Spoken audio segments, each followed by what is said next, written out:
Hey everyone, welcome back. Thanks for joining us for the second part of our story.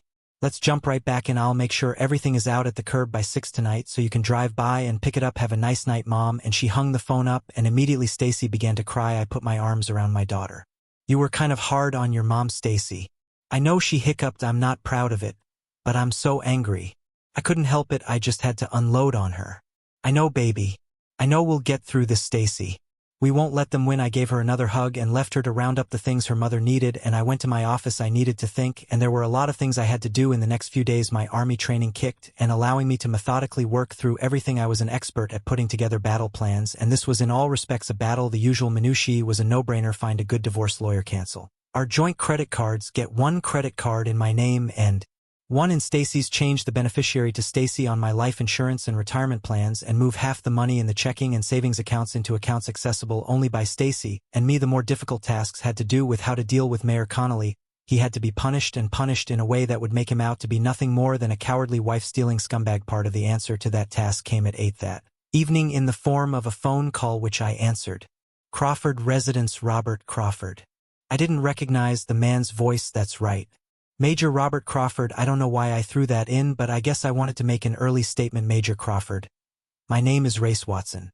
I'm a city councilman here and a friend of Mayor Connolly. I was wondering if I could talk to you about the little misunderstanding involving you, your wife, and the mayor last night. Little misunderstanding is that the city's official spin on my wife and Donald Connolly's sex scandal at the Radisson till 2 this morning. Now, there's no need for that kind of language. We're just talking about a little late-night party between two consenting adults who likely had a little too much to drink and got carried away a bit. I'm sure if we just talk about it, we can straighten everything out. Nothing to talk about. Ray, Mayor Connolly has been screwing my wife for the past 6 months while I've been in Afghanistan, and last night I caught them. I understand how troubling that is to you, Major, but I'm hoping that we can find a way to work through this for everyone's sake. Who's everyone? Ray, my only concern is for my daughter. The rest of you can go to hell. I'm sorry you feel that way, Major. The mayor is a powerful man in this community, and anything that might drag him down or make him look bad could result in some, shall we say, negative things happening to whoever caused that to happen. Are you threatening me, Ray? Just telling it like it is, Major. I personally would hate to see anything happen to you or anyone you love. Let me tell you something, Ray, and I strongly suggest you listen carefully. I've spent the last 6 months dealing with the Taliban, meeting them at every turn and filling their lives with pain and suffering. Don't ever get the idea that I will back down from a fight with a tin-horn, wife-stealing scumbag mayor of a town that barely rates a dot on the state map. You and your friend, the mayor, have never met an adversary like me.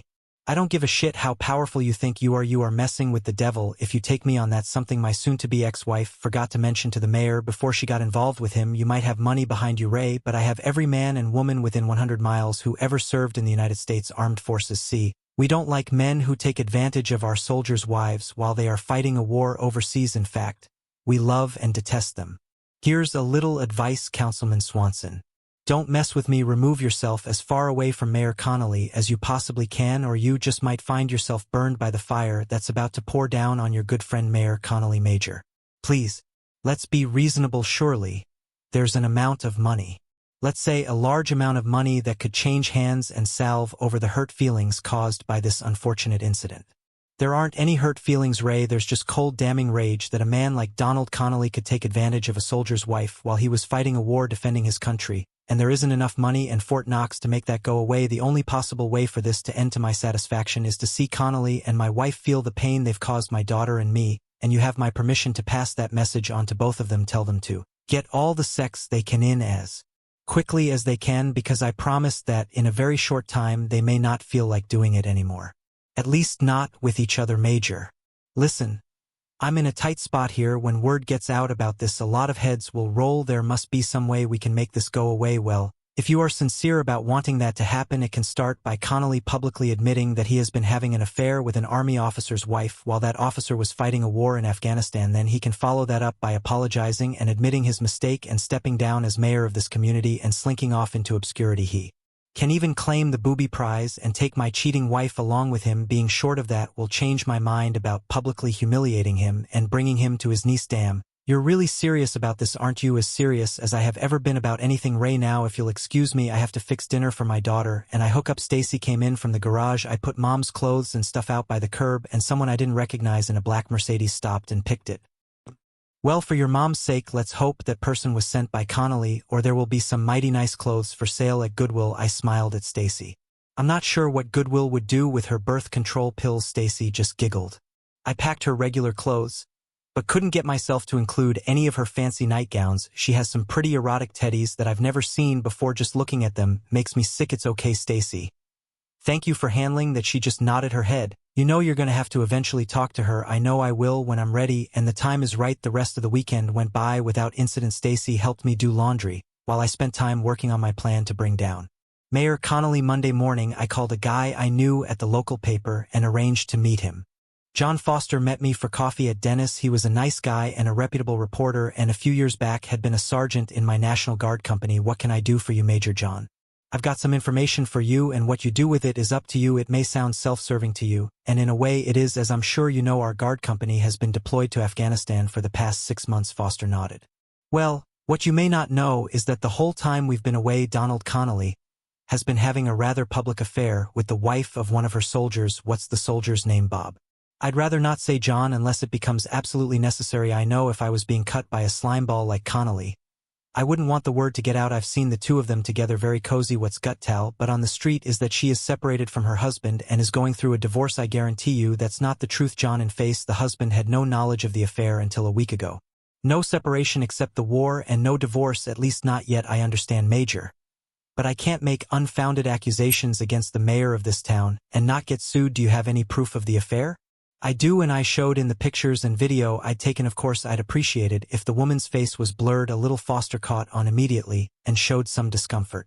Are you sure you want to go through with this, Bob? You know, the truth will eventually come out.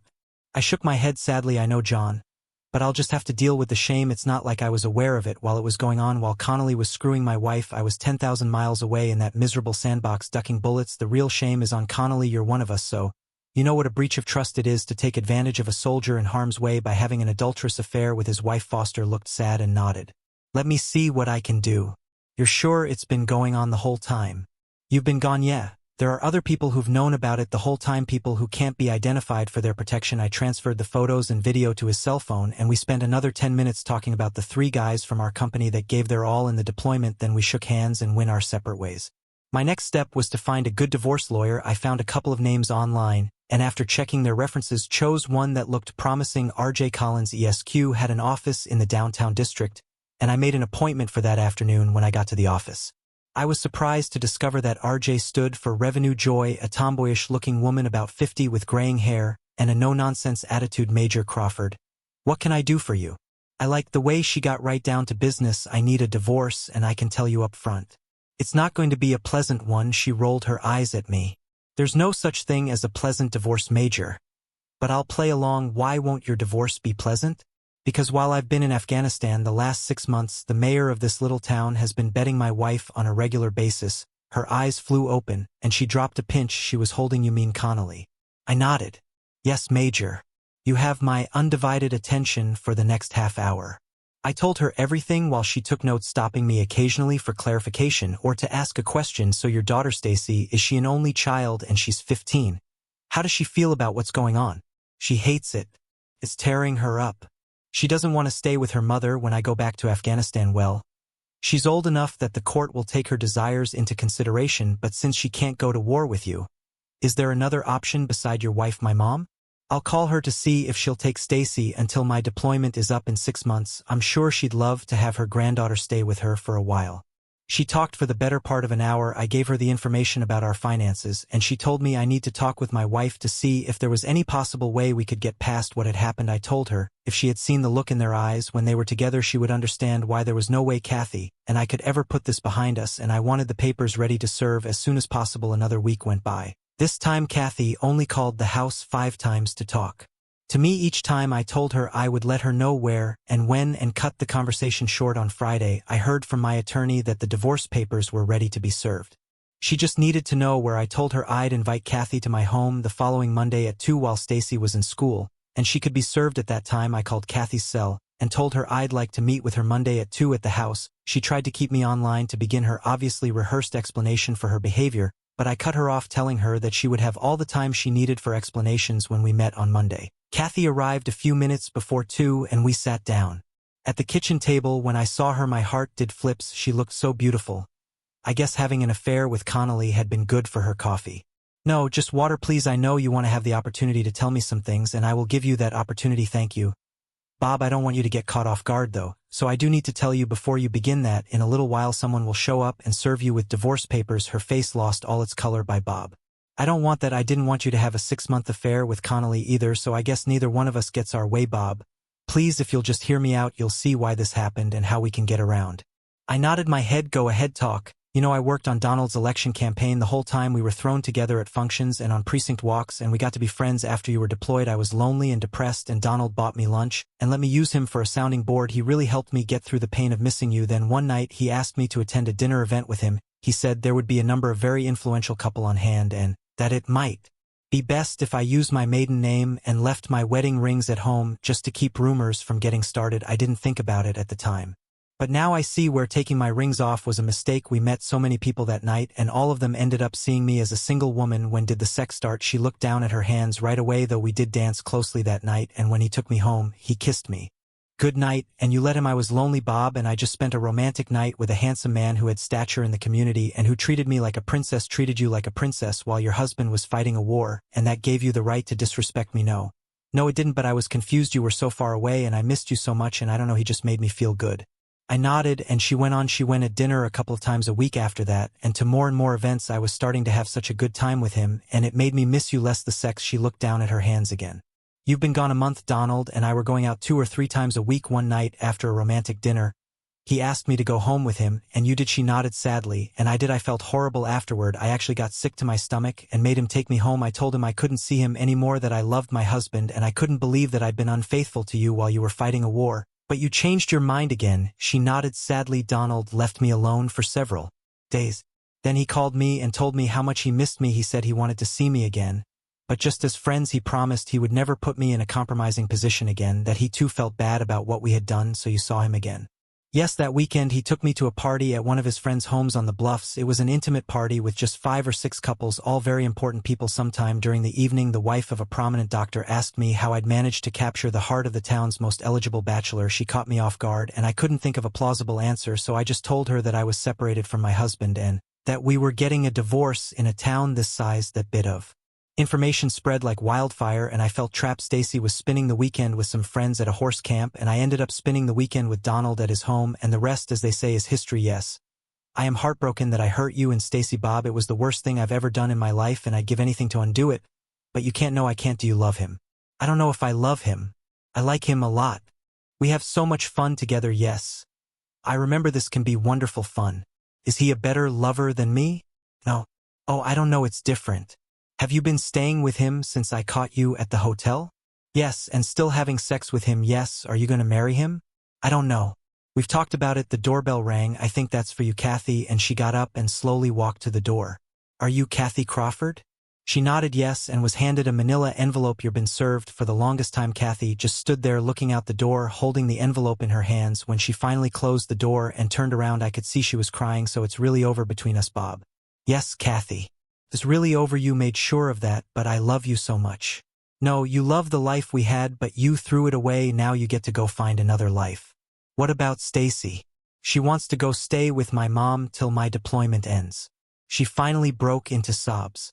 Oh God, what have I done? The following day, there was a picture on the front page of the local newspaper with a banner headline that read, "Who was the mystery married woman coming out of a hotel room with Mayor Connolly?" Underneath the photograph of Kathy and the mayor kissing as they exited room 1114 was the caption, "Is her army husband serving in Afghanistan? Know what's going on?" The accompanying story gave details about the charity event the two were attending together, and that hotel records clearly show the mayor had booked the room for the night, and that the couple were photographed leaving that room at 2 in the morning. The story also said that there have been unsubstantiated rumors that the two had been meeting regularly for the past 6 months while the woman's husband was deployed in Afghanistan. There was more to the article, with the newspaper stating that it was their editorial right to bring the story to light due to the stature of the man involved and the nature of the offense against the soldier stationed in harm's way. The shit just hit the fan in minutes of the story hitting people's doorsteps. The mayor's office went into damage control, claiming that the story was a complete fabrication, that Mayor Connolly would never do anything to jeopardize anyone's marriage, let alone the marriage of a soldier serving his country overseas. They went on to state that the photograph was obviously a fake, and that some unnamed sinister individuals were out to get the mayor, and that he would be holding a press conference later that afternoon to set the record straight. It all sounded good, but unfortunately over the past 6 months too many people had seen Connolly and Kathy together.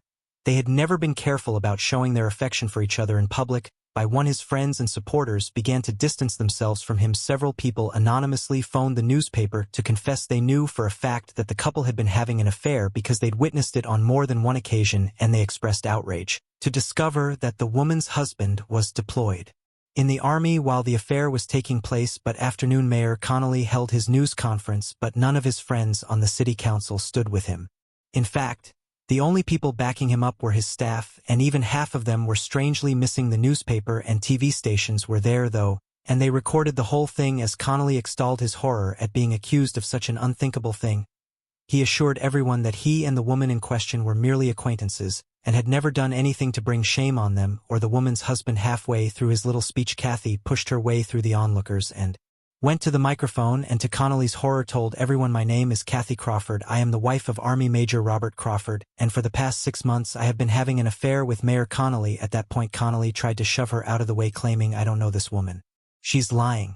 "Yes, you do know me, you son of a bitch, and it's time we both admitted what rotten shits we really are. I am so ashamed of what I've done to my husband that I want to die, but I will not stand here and let you lie about it." She turned to face Connolly, who by now had turned red with rage and embarrassment. "Robert, you knew I was married and that my husband was in Afghanistan, and still you pursued me, and I was such an idiot that I listened to you, and now I have embarrassed and lost the only man who has ever loved me." Tears were streaming down her face. "I am so ashamed and heartbroken, and I will be sorry for the rest of my life." At that point Kathy looked directly into the TV cameras and said, "I'm sorry, Bob, I love you," and she left through the crowd while the reporters all started barking questions at the mayor, who turned and stormed back into City Hall. "I have to admit that having the world hear all that damaged my already fragile ego, but I knew the chance I was taking when I went to John Foster my newspaper contact the next day when the president of the city council announced that the mayor had resigned from office and that the council would run the city until such time as a new mayoral election could be held. I should have felt satisfaction, but all I felt was a deep, empty loneliness. I missed my wife more than I ever imagined possible." My reporter friend called me that afternoon to tell me that Connolly had packed up and left town, leaving no forwarding address, and that my soon-to-be ex-wife hadn't gone with him. I spent as much time with my daughter as possible in my remaining leave, and the last week I allowed Kathy to move back into the house in Stacy, and I went to my mother's home,